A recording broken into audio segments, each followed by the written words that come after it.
La Dosis, tu podcast de ciencia. Dirige George Gaitán. La Dosis.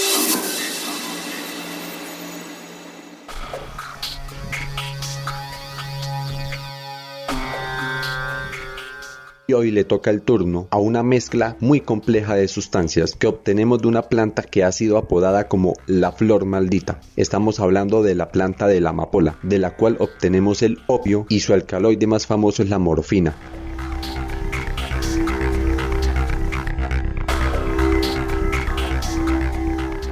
De entrada les tengo que decir que esto tocó también en 2 capítulos. Es que cuando hablamos del opio estamos hablando de una mezcla de muchas sustancias, a diferencia de otros capítulos en donde cogíamos una planta en donde había un alcaloide famoso. En este caso no podemos hacerlo. En el opio hay muchas sustancias y aparte de eso hay tantísima historia, y por si fuera poco, el ser humano cogió estas moléculas y con base en ellas se inventó otro montón. Entonces aquí hay mucho para contar. Si oyen este capítulo, escuchen el siguiente porque es la continuación. Vamos a ver cómo es que la planta de la amapola, que es tan famosa por el color de sus flores, que está en muchas canciones y en muchos cuentos, como por ejemplo en El Mago de Oz, cómo es que esta planta, que inicialmente era considerada como una planta enviada por los dioses, después se convirtió en una pesadilla y ahora es apodada como la flor maldita. La amapola de la cual estamos hablando es la amapola real, la Papaver somniferum, que en China es apodada como el veneno negro. La amapola es una planta que germina, florece y muere. Puede alcanzar hasta 1,5 metros de altura y hay amapolas con flores de muchos colores. Hay amarillas, hay blancas, hay rojas, rosaditas, moradas, pero es que aquí no nos interesa la flor, aquí nos interesa es la cápsula. Entonces en esta planta hay una cápsula que es como una estructura ovalada y dentro de esa estructura ovalada están las semillas de la planta. Pues cuando la planta se seca, suelta las semillas y eso da origen a otro ciclo de plantas. Pero mientras las semillas están dentro de esa cápsula, algo tiene que protegerlas porque, vuelvo y digo, las plantas están en el menú de muchos animales y de muchos insectos. Entonces la planta, ¿cómo se defiende? Pues la planta fabricó unas sustancias para que estuvieran en esa cápsula y esa protección se basa en unas sustancias que de hecho son más o menos 20, que tienen unos efectos narcóticos muy potentes. ¿Y cuál es la idea? Proteger a toda costa las semillas, porque es que pues otras estructuras de la planta que se las coman o no, o allí venga, pero las semillas es lo que garantiza que la especie perdure, entonces toca protegerlas a toda costa. Por eso estas sustancias están en la cápsula y la idea es que si un depredador consume esta cápsula, se muera de sobredosis. Si no se muere de sobredosis, por lo menos que quede en coma con una traba bien brava y después ya no va a querer volver a consumir esa cápsula.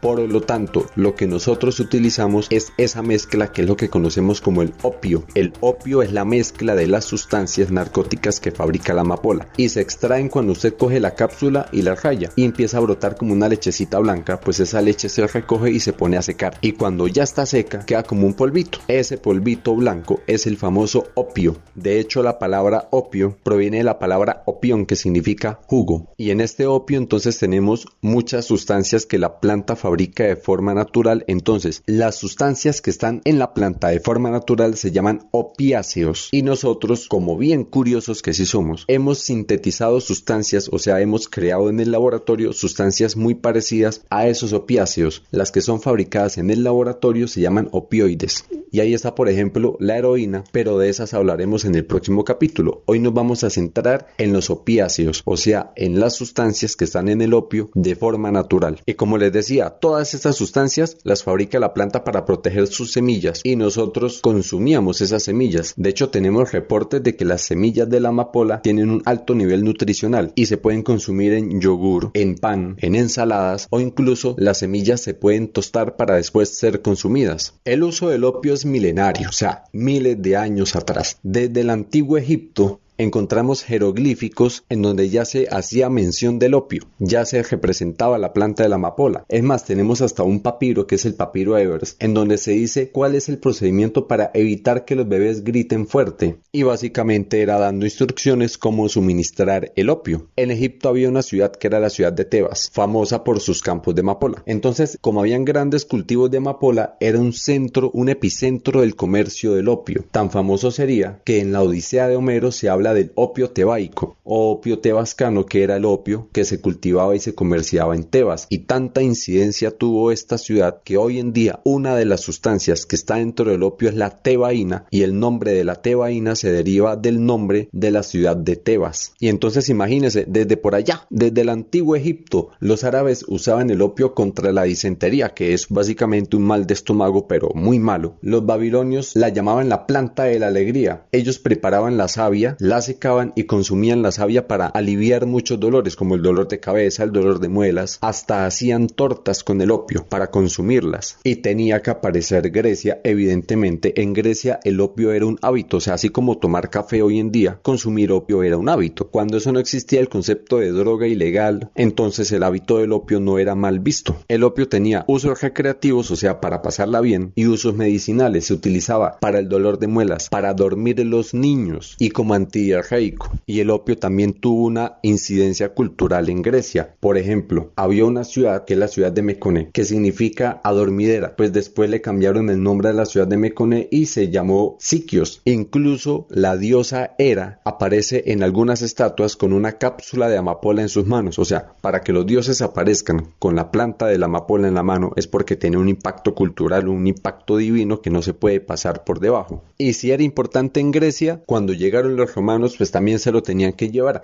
De hecho, encontramos monedas romanas en donde en una de las caras de la moneda aparece la amapola real. Y si en Grecia tenían una diosa que tenía amapola en la mano, pues los romanos también la tenían que tener, solamente que para los romanos era la diosa Juno quien tenía las amapolas en la mano. Y sería tan importante el comercio del opio en Roma que al imperio le tocó llegar a controlar el precio de este polvo blanco para que no se especulara con sus precios. O sea, tiene que ser un producto muy importante para que haya especulación y para que se le obligue a la autoridad a intervenir el mercado para controlar el precio. Hoy en día hay muy pocos productos que ameritan control estatal, entonces para que en ese entonces el imperio romano tenga que llegar a controlar el precio del opio es porque esa vaina era muy importante. Y que no se nos olvide que en la cultura romana uno de los entretenimientos era el espectáculo de los gladiadores, personas luchando entre sí a ver quién mataba a quién o luchando contra los leones. Allá podían salir heridos de cualquier cosa, y cuando eso no habían cirugías, ¿cómo hacían para tratar los dolores de una herida después de un combate contra otra persona o contra un león? Para los gladiadores la amapola era una planta enviada por los dioses porque ese opio que se extraía de la amapola les permitía sobrellevar los dolores de esas heridas. Y es que en la historia del opio se nos atraviesa hasta Cristóbal Colón. Usted dirá, ¿qué tiene que ver Cristóbal Colón con la historia del opio? Pues ya voy para allá. Primero que todo, Alejandro Magno fue quien llevó el opio a India. Le dio el opio a sus ejércitos, y sus ejércitos cuando llegaron a India pues cultivaron el opio porque lo utilizaban para poder sobrellevar los dolores de la batalla y pues todos los padecimientos que puede tener un soldado de esa época. Entonces el opio era ideal, por eso era tan importante para estos soldados. Y Alejandro Magno dejó el opio sembrado en India. Cuando Cristóbal Colón le pide autorización a los reyes de España para emprender su viaje hacia la India, uno de los objetivos era empezar a traer opio desde la India. Pero como le parece que llegó fue a América y aquí no había opio, pero aquí sí había tabaco. ¿Qué tiene que ver el tabaco con el opio? Pues el tabaco como tal no, pero el hábito de fumar tabaco sí, porque es que los españoles no conocían el hábito de fumar, pero cuando conocen el tabaco y el hábito de fumar el tabaco, empiezan a copiar ese hábito en otras cosas, entre esas el opio. Entonces empezaron a fumar el opio, porque es que fíjese que hasta aquí el opio se consumía era en comidas, en brebajes o en polvo, pero cuando conocen el hábito de fumar y se lo trasladan al opio, aquí sí ya se complica la cosa, porque es que el hecho de fumar el opio hace que la sustancia llegue más concentrada y con una velocidad mayor al cerebro. Entonces el efecto que se produce es más fuerte y más rápido. Y cuando se empieza a masificar el hábito de fumar el opio, ya empieza a aparecer un problema de salud pública, porque ya empiezan a aparecer lugares destinados para que las personas vayan a fumar opio. Entonces en Europa y en China habían cuartos de opio o fumaderos de opio, y eran lugares acondicionados especialmente para que el cliente pudiera ir a fumarse su opio de forma muy tranquila.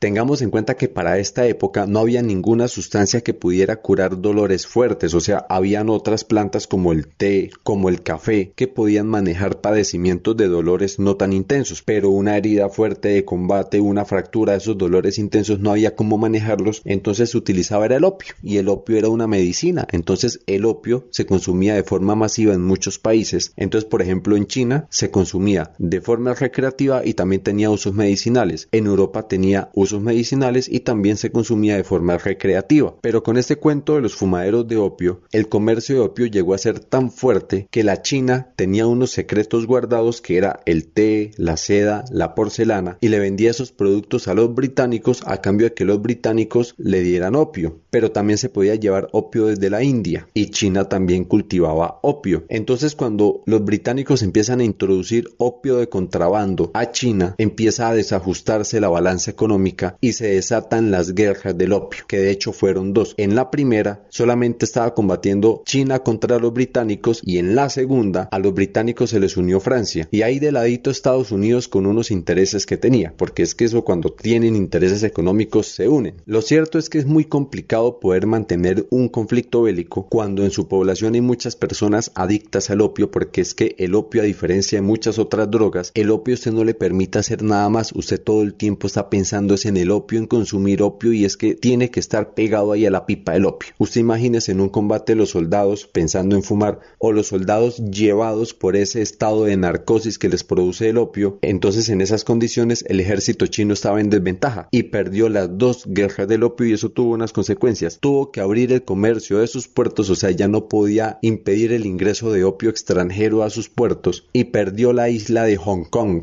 Pero esta cuestión de los fumaderos de opio, de las casas de opio, se estaba saliendo de control porque encontramos muchos relatos que nos describen las casas de opio como unos antros en donde pasaba prácticamente de todo. Entonces un fumadero de opio era un centro de prostitución, un lugar donde encontraban personas con la mirada totalmente perdida como zombies, personas flaquitas, porque ya ni siquiera les interesaba comer, solamente les importaba estar fumando el opio. Camas con 3 y 4 personas dormidas y cuando se despertaban era para prender nuevamente la pipa del opio, fumar y quedarse nuevamente dormidos, y así pasaban los días de los días de los días. Eran focos de delincuencia, eran focos de criminalidad y dependiendo de la clase social, entonces habían fumaderos de opio para personas de la alta sociedad y para personas de la baja sociedad. La diferencia básicamente era la elegancia. Entonces habían cuartos de opio con camas, sus propios colchones, unas pipas muy elaboradas, muy adornadas en aleaciones metálicas, incrustaciones y otros fumaderos de opio en donde estaba el piso y llegaban y fume ahí, duermas en el piso y ya. La elegancia del lugar dependía de la clase social de los clientes, pero es que la adicción del opio era tan fuerte que hay familias que llegaron a la quiebra porque alguno de sus miembros vendió absolutamente todo con tal de estar en los fumaderos de opio consumiendo opio. Y también se encuentran casos de familias que se desintegraron porque alguno de sus integrantes iba a las casas de opio y pues la familia le impedía que fuera a las casas de opio porque estaba dejando a la familia en bancarrota. Entonces este personaje ya adicto contrataba matones para que mataran a cualquiera que le fuera a impedir asistir a las casas de opio. Es que así fuera de la familia no les importaba que mataran a un miembro de la familia porque la persona estaba concentrada en poder ir a fumar opio. Hasta ese grado llegaba la adicción al opio. Pero como esto era un producto tan importante, incluso encontramos marcas de opio, así como hoy en día la Coca-Cola es una marca de una bebida muy famosa, en ese entonces habían marcas de opio que eran marcas muy famosas. Todo esto fue en el siglo XIX, en la época victoriana, y si ustedes han escuchado el meridiano de Greenwich, sabrán que pasa por Londres. Entonces Londres se ubicó en la mitad del mundo. ¿Por qué Londres se autoproclamó el centro del mundo? Pues porque podían hacerlo. Tenían la capacidad económica para declararse en el centro del mundo. Dijeron, por aquí pasa el meridiano de Greenwich y es el que parte el planeta en dos. ¿Y por qué tenían esa capacidad? Pues porque en Londres funcionaba la Compañía Británica de las Indias Orientales y se encargaba de comercializar el té, porque pues China ya había perdido el monopolio del té y ahora tenían los sembrados de té en India. Entonces comerciaban té, tenían el monopolio mundial del comercio del té, el monopolio mundial de las especias de la India, porque la India era una colonia británica, y tenían el comercio del opio opio desde los sembrados de opio de la India. Entonces eso era básicamente el comercio mundial de ese entonces, y si lo tenía Londres, pues por aquí pasa el centro del mundo. Eso es parte de creerse imperio, creerse el centro del mundo. Eso es normal en los imperios.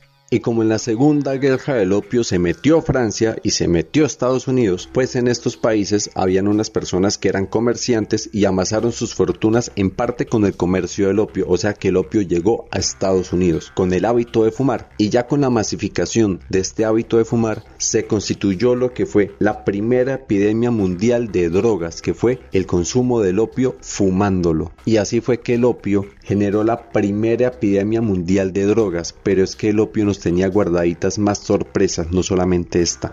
Si hacemos un paréntesis y miramos hoy en día, Afganistán es el país que tiene la mayor producción de opio en el mundo hoy, ¿no? Pero pues estamos hablando del siglo XIX. Pero ahora sí, devolvámonos a nuestra historia, vamos en el siglo XIX.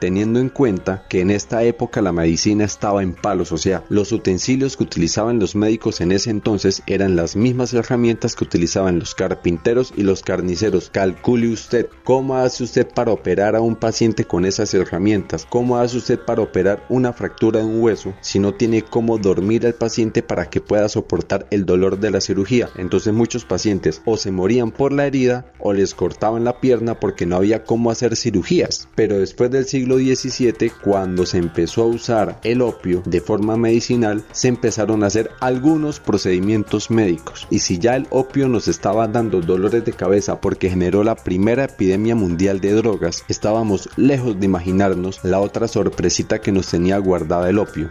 ¿Cómo les parece que en 1804 un alemán extrajo una de las sustancias del opio? Porque es que el opio es una mezcla, y este señor extrajo una y la llamó morfina en honor al dios del sueño, que era Morfeo. Y cuando aparece la morfina, ahora sí se pueden hacer cirugías, porque es que el paciente queda totalmente dormido y no siente nada. Y ya de entrada esto era una ventaja, porque imagínese usted como paciente acostado y que llegue el médico a decirle vengo a operar, y empiezan a sacar esos cuchillos de carnicería y esos utensilios de carpintería, por lo menos que el paciente esté dormido para que no se dé cuenta con qué es que lo van a operar. Entonces ya empezaron a hacer cirugías que antes no se podían hacer, y este alemán Friedrich Schörner, que fue el que aisló la morfina del opio, tuvo que ver morir a su esposa por una sobredosis de morfina. Fíjate cómo la historia da vueltas. Tuvo que ver morir a su esposa por la sobredosis de su propio invento, y la aparición de la morfina llegó en un momento importantísimo, justo cuando tenía que aparecer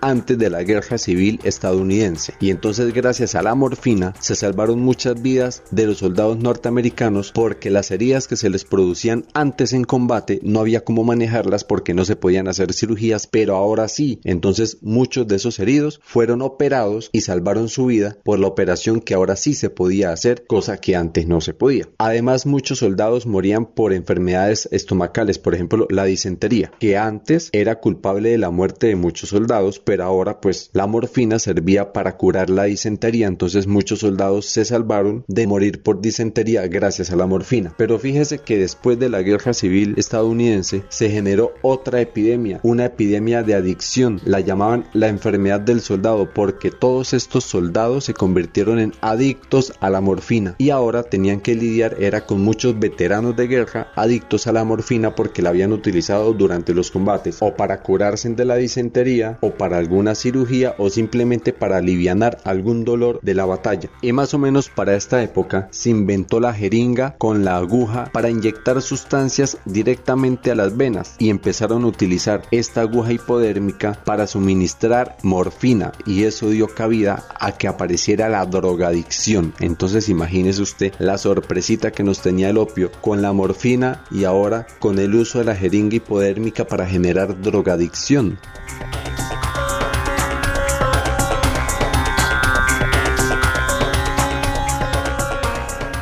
Y aquí ya podemos empezar a hablar de los opiáceos como tal. Los opiáceos son las sustancias que de forma natural fabrica la amapola y que están contenidas en el opio, por eso se llaman opiáceos. Y de estas, la más adictiva es la morfina. De 100 personas que la prueban, más de 90 quedan adictas. Entonces, la primera, la morfina, debe su nombre al dios del sueño, que es Morfeo, y era de un uso común en los hospitales porque servía para tratar todos los heridos de las guerras, de las batallas. Cualquier persona que llegara con dolores fuertes se le suministraba morfina, y como ya se tenía la aguja, entonces se daba directamente morfina a la sangre y actuaba en 15 segundos, o sea, el efecto era casi instantáneo. Pero cuando quedó en evidencia el grado de adicción que producía la morfina, entonces se suspendió su uso hospitalario. Ya tenían que tener licencias y permisos especiales para poder suministrar la morfina, o sea que se redujo el uso de la morfina, pero quedó un problema: los adictos a la morfina no pueden cortar el suministro de morfina porque genera un síndrome de abstinencia bastante fuerte. Del síndrome de abstinencia hablaremos en el próximo episodio, porque aquí hay mucho tanto de largo como de ancho para contar. Pero entonces la cuestión es que la morfina se empezó a controlar en los hospitales y es tan restringido su uso que se usa para traumatismos muy graves, por ejemplo accidentes muy graves en donde el paciente lo está matando es el dolor. Entonces, para que no lo mate el dolor, pues tocó suministrarle morfina. Hoy en día hay medicamentos para poder manejar la adicción a la morfina.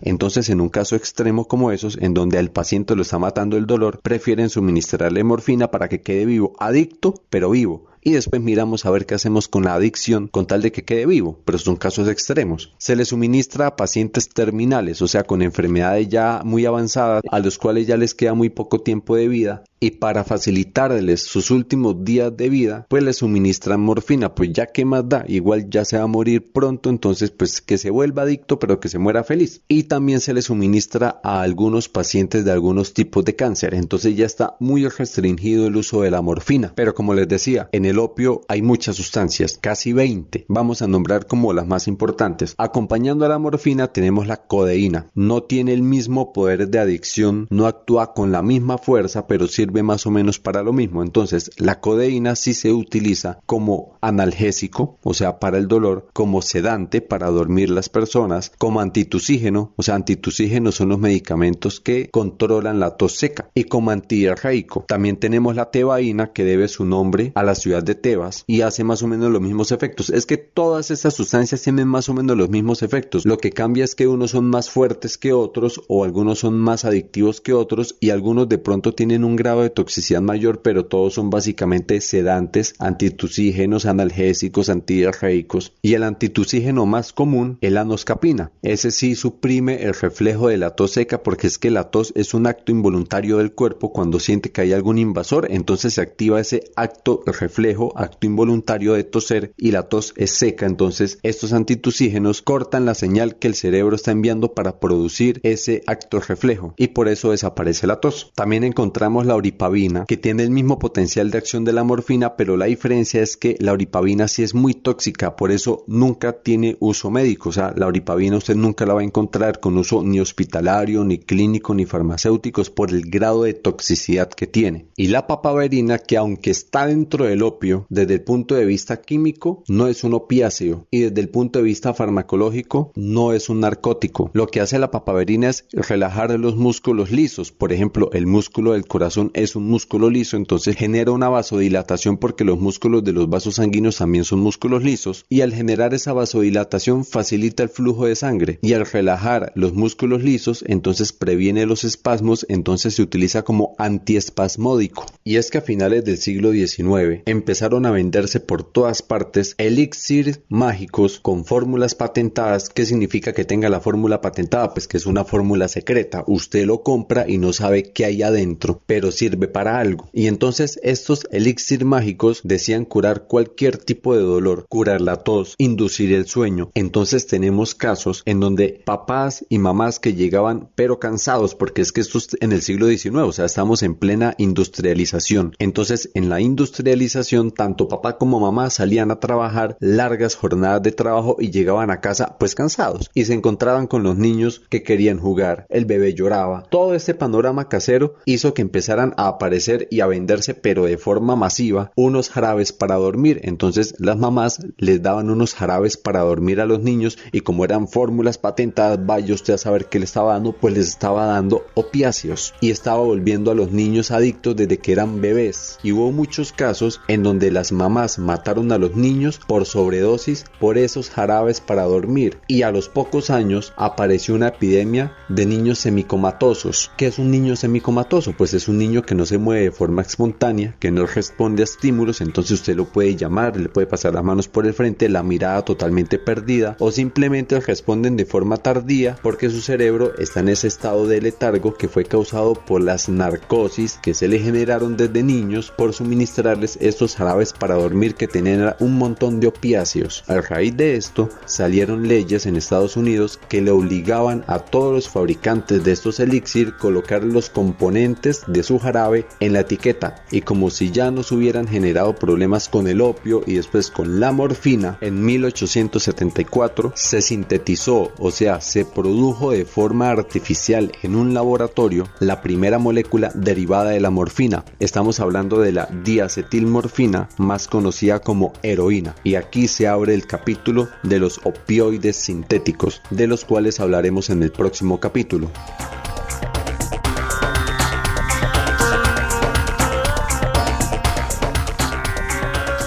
Y entonces, desde el origen del nombre del opio, cómo el opio ha hecho parte importante de las culturas egipcia, árabe, babilónica, griega, romana, europea, en China, en Estados Unidos, cómo fue que se convirtió en uno de los ejes de las guerras del opio, cómo fue que dio origen a la primera epidemia mundial de drogas, cuando apareció el hábito de fumar que fue traído de América, cuando se empezó a utilizar el opio fumado, con la proliferación de los cuartos de opio y los fumaderos de opio, con la historia de Frederick Turner, que aisló la morfina y tuvo que ver cómo su esposa murió por sobredosis de morfina, pero que esa morfina que él aisló permitió salvar la vida de muchos soldados en la Guerra Civil Americana, pero a su vez les dejó como legado una adicción de por vida en lo que llamaron la enfermedad del soldado, y que la aparición de esta morfina permitió hacer muchas cirugías y que la medicina evolucionara en campos en los que antes no había podido evolucionar, pero que con el invento de la jeringa hipodérmica se dio pie para el inicio de la drogadicción, y después con la proliferación de estos elixir mágicos de fórmula patentada que terminó en la muerte y adicción de muchos niños. Con todos estos detalles hemos terminado el viaje el día de hoy, pero esto no termina aquí, nos falta la mitad del viaje. Entonces para el próximo capítulo hablaremos de todos los opioides sintéticos, empezando por la heroína, cómo es que el cerebro genera la adicción y el síndrome de abstinencia y el síndrome de dependencia de los opioides, que es una vaina bárbara, y eso nos espera en el próximo capítulo. Entonces los invito a que escuchen el próximo capítulo, el capítulo de la heroína y los opioides. La heroína y los opioides.